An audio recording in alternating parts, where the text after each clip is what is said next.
শিবরাম চক্রবর্তীর লেখা বিজ্ঞাপনে কাজ দেয় গল্পটি পাঠে শান্তিনাথ কুণ্ডু। টুসিকে নিয়ে আবার মুশকিল হয়েছে ঘনশ্যাম বাবুর। রবিবার দিন অফিসের তাড়া নেই, তাই একটু দেরি করে ওঠেন তিনি। সেদিনও 7টা বাজিয়ে উঠেছেন। উঠে দেখেন টুসির কোনো পাত্তা নেই। যা সন্দেহ করেছিলেন তাই। পকেট হাতড়ে দেখলেন ট্রামের মান্থলিখানাও হাওয়া। ছুটির দিনে ভোরে উঠেই হাওয়া খেতে বেরিয়েছে টুসি। ফিরল 12টা বাজিয়ে, প্রায় 1টার কাছাকাছি। ছিলি কোথায় এতক্ষণ? আমার মান্থলি নিয়ে বেরিয়েছিস? কতদিন বলেছি এটা বেআইনি। তাছাড়া মান্থলির মধ্যে আবার বন্ধুদের বাড়ি বেড়াতে গেছিলাম, 10:30টার শোয়ে সিনেমা দেখে ফিরছি, জানালো টুসি। বুঝলে দাদু, ছবিটায় কি মারামারি কাটাকাটি! উফ, কি মারামারি যে, কি বলবো। বুঝেছি, কিন্তু মান্থলির খাপের ভেতর 200 কত টাকা ছিল না? 207 টাকা ছিল যেন। কিন্তু এখন তো আর নেই। আমরা বন্ধু মিলে সিনেমা দেখলাম না, আর এতক্ষণ অবধি না কিছু খেয়ে থাকা যায়? রেস্তোরাঁয় খেতেও হলো।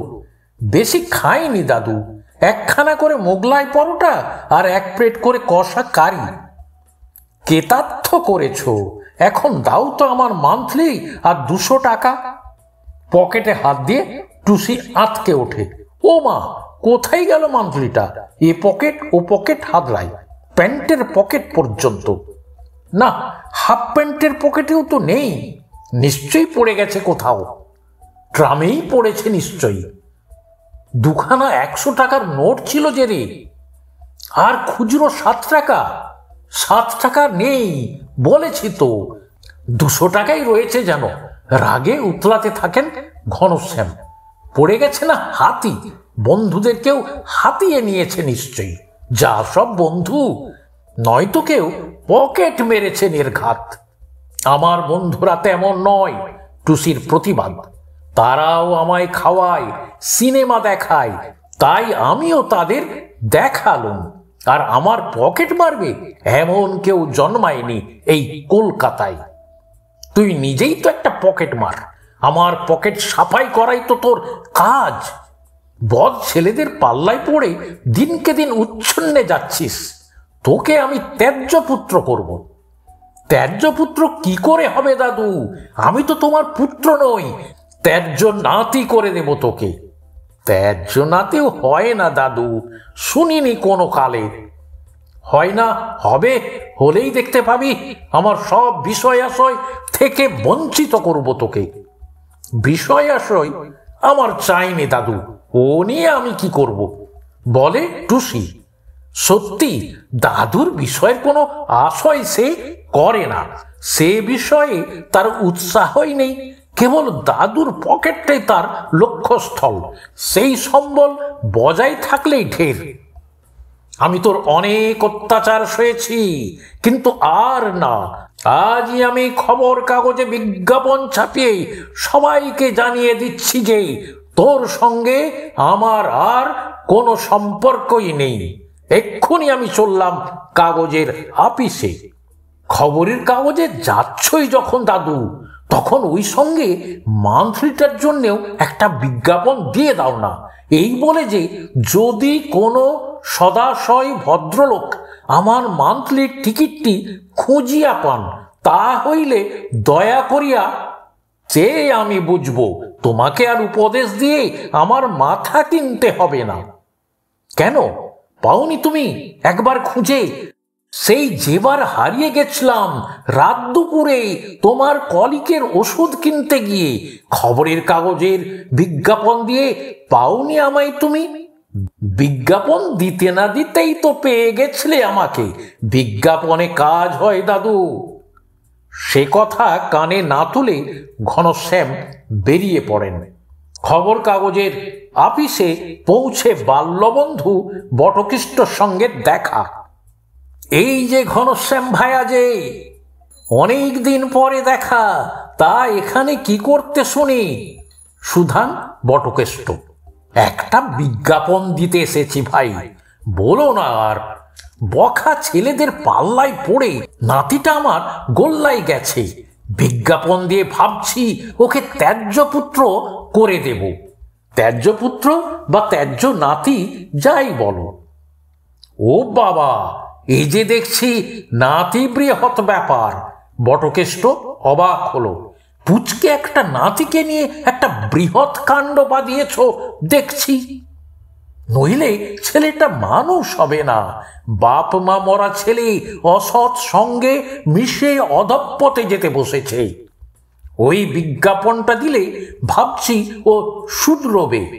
তারপর লুকিয়ে লুকিয়ে ব্যবস্থা করে দেওঘর কি কঙ্খল, গুরুকুলে কি রামকৃষ্ণ মিশনের স্কুলে কোনো আশ্রমে পাঠিয়ে দেব ওকে। সেখানে থেকে সৎসঙ্গে যদি ছেলেটা মানুষ হয় কোনোদিন। আমার কাছে আদরে মানুষ হয়েছে, কিন্তু দেখছি ঠিকই বলে থাকে সবাই আদর দিয়ে ছেলের মাথা খাওয়া হয় কেবল। আমি আর টুসির মুখ দেখব না ঠিক করেছি। To see or not to see. কিন্তু ও যাবে আশ্রমে? না গিয়ে উপায় কি? ছাপার অক্ষরে যখন দেখবে ওর সঙ্গে আমার কোনো সম্পর্ক নেই, তারপর আশ্রম থেকে ওকে নিতে এসেছে। ভালো কথা, তুমি এখানে কেন হে? একটা কুকুর হারানোর বিজ্ঞাপন দিতে ভাই। অ্যালসেসিয়ান কি কোনো নামি জাতের কুকুর নয়, এমনি দেশি কুকুর, কিন্তু দেখতে ভালো আর ভারী প্রভুভক্ত। ভারী মায়া পড়ে গেছে কুকুরটার ওপর আমার। কেউ খুঁজে দিতে পারলে নগদ 500 টাকা পুরস্কার দেবার বিজ্ঞাপন। দিয়েছ বিজ্ঞাপন? 10টার সময় এসে দিয়ে গেছি। দিয়েছ তো, তা এখন আবার এই বেলা 2টোর সময় কি? তোমার বিজ্ঞাপন তো ছেপে বেরোবে কাল সকালের কাগজে। তা তো জানি, তবে সেই বিজ্ঞাপনটার খবর নিতে এসেছিলাম। ও, তার প্রুফ দেখতে চাও বুঝি? কিন্তু এসে দেখছি যে কর্মচারীটার কাছে বিজ্ঞাপনটা দিয়েছিলাম সে লোকটা নেই। বিজ্ঞাপন বিভাগে সকালে 10টায় 7টা লোক দেখেছিলাম, এখন তাদের একটাও দেখছি নে। কি যেন জরুরি কাজে বেরিয়ে গেছেন সবাই। বিভাগে তাহলে আছে কে এখন? কেবল বেয়ারা, সে কোনো খবর দিতে পারে না। অপেক্ষা করছি তাই তো? তাহলে তো আমাকেও অপেক্ষা করতে হবে দেখছি। কিন্তু কাহা তো অপেক্ষা করা যায়। অধৈর্য হয়ে শেষ পর্যন্ত তারা আবার সেই বিজ্ঞাপন বিভাগে গিয়ে হানা দিলেন। জিজ্ঞেস করলেন বেয়ারাকে, কর্তারা সব কি জরুরি কাজে বেরিয়েছেন জানতে পারি কি? কুকুর খুঁজতে বেরিয়েছেন সবাই। কুকুর? হ্যাঁ, আমিও বেরোতাম, কিন্তু আপিস ফাঁকা রেখে যাই কি করে?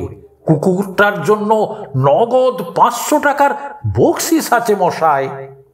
কিন্তু কুকুর তো বলতে গিয়ে বাধা পান বটকেষ্ট।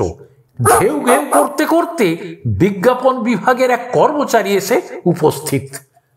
যার হাতে বটকেষ্ট বাবু বিজ্ঞাপনটা দিয়েছিলেন তিনি। তার ঘেউৎকারী বাধা দিল। তিনি নন, তার সঙ্গীতেই ঘেউ ঘেউ করছিল। এই নিন মশাই আপনার কুকুর, খুঁজে খুঁজে হয়রান।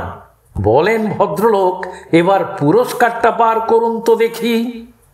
সঙ্গে সঙ্গে ওই বিভাগের আরেকজন এসে হাজির, আর একটা কুকুর নিয়ে। আবার আমকোরা ঘেউ ঘেউ। তারপর আরো একজন, তিনিও একটাকে খুঁজে এনেছেন। 7 জনই এলেন একে একে, 17টা কুকুর সাথে নিয়ে। বিজ্ঞাপন বিভাগের কর্তা 7টা কুকুর একটা লম্বা দড়িতে বেঁধে এনেছেন। যেমন ঢেউয়ের পরে ঢেউ আসে, তেমনি ঘেউয়ের পরে ঘেউ ঘেউ ঘেউ ঘেউ আসতে লাগলো। দারুণ হইচই পড়ে গেল সারা আপিসে। সবারই দাবি নগদ পুরস্কারের। নিন আপনার কুকুর, বেছে নিন এর ভেতর থেকে, আর দিয়ে দিন পুরস্কারের টাকাটা। আমরা বাঁটোয়ারা করে নেব সবাই। কিন্তু আমি তো কুকুর নিতে আসিনি, আমি সেই বিজ্ঞাপনটার সম্পর্কেই বলতে এসেছিলাম। বলুন তাহলে, বিজ্ঞাপনটা আমি আর দিতে চাই না, ওটা আমি ফেরত চাই।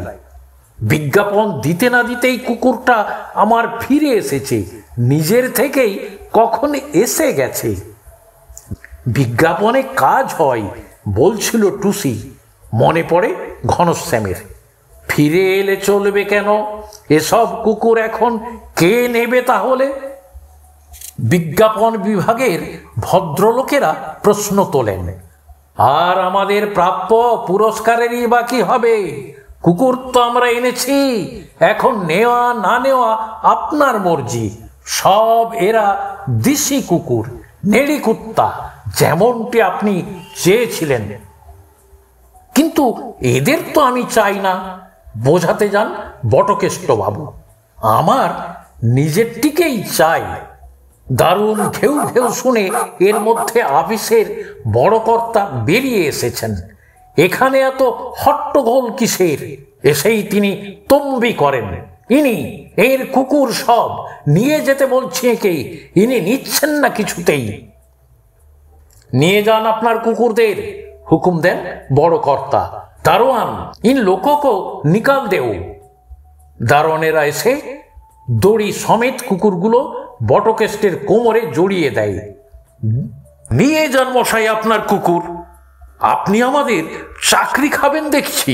কুকুরের দলবল সহ বটকেষ্টকে তারা গলির মোড় অবধি পার করে দিয়ে আসে। তারপর সদল বলে বটকেষ্ট চলে গেলে তারপর আসেন আর এক ভদ্রলোক। হারানো প্রাপ্তি নিরুদ্দেশ বিভাগে আমি একটা বিজ্ঞাপন দিতে এসেছি। দিন। বিজ্ঞাপন বিভাগ থেকে তাকে বলা হয়। কিন্তু আমরা কুকুর হারানো কোনো বিজ্ঞাপন নেব না, কুকুরের বিজ্ঞাপন একদম নেওয়া হয় না। না না, কুকুর নয়, হারানোর বিজ্ঞাপনও না। আমি একটা ট্রামের মান্থলি টিকিট খুঁজে পেয়েছি। আজ বেলা 12:30টার সময় ট্রামের মধ্যেই পড়েছিল মান্থলিটা। বিশদ বিবরণ দিন। বিজ্ঞাপন বিভাগের কর্মচারী কপি লিখে নিতে তৈরি হন। মান্থলির খাপে GH মার্কা মারা। GH লাফিয়ে ওঠেন ঘনশ্যাম, ও তো আমার মান্থলি, আমার নাম ঘনশ্যাম ঘাই, তারই আদ্যক্ষর GH। তাই নাকি? বলুন তো আর কি ছিল সেই মান্থলির ভেতর? 100 টাকার দুখানা নোট, মোট 200 টাকা। কিছু খুচরো থাকতে পারে, নোটেরও নম্বর দিতে পারি। তবে তার জন্যে দয়া করে আমার বাড়িতে পায়ের ধুলো দিতে হবে একবার। আমার নোটবুকে টোকা আছে নম্বর। তার দরকার নেই। এই নিন আপনার মান্থলি আর টাকাটা। বিজ্ঞাপন দেওয়ার খরচটা আমার বেঁচে গেল মশাই, তার জন্য আপনাকে ধন্যবাদ। ধন্যবাদ আপনাকেও। আমিও ওই মান্থলির জন্যেই বিজ্ঞাপন দিতে এসেছিলাম। আমার নাতি বলছিল যে বিজ্ঞাপন দিলে নাকি কাজ হয়। তা দেখছি ব্যাপারটা সত্যিই। ভারী বুদ্ধিমান তো আপনার নাতি। সে কথা বলতে অমন ছেলে আর হয় না। তিনি গাল ভরা হাসি হাসেন। এমনকি বিজ্ঞাপন না দিয়েও কেবল দিতে এলেই কাজ হয়, তাও দেখলাম। এখানেই শেষ হলো। আপনাদের কেমন লেগেছে জানাবেন। ভালো লাগলে লাইক করতে ভুলবেন না। ধন্যবাদ।